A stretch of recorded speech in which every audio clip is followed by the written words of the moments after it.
امروز من توی این سرخ‌کن‌های بدون روغن 3 تا مرغ شکم‌پر درست کردم. نکته مهمی که داره این هستش که باید از مرغ کوچیک استفاده کنید.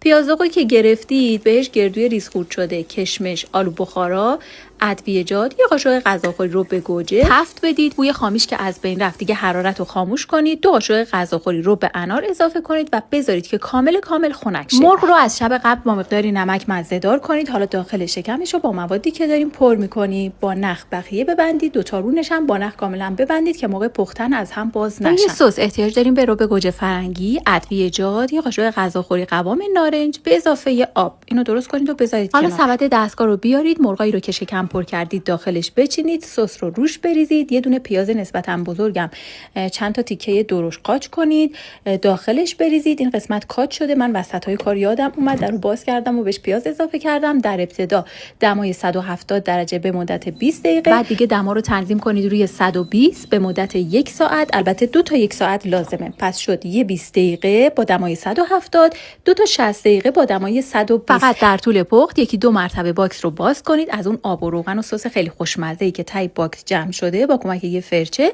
روی مرغا بمالید. اینجوری مرغتون خیلی خوشمزه و خوش رنگ‌تر میشه.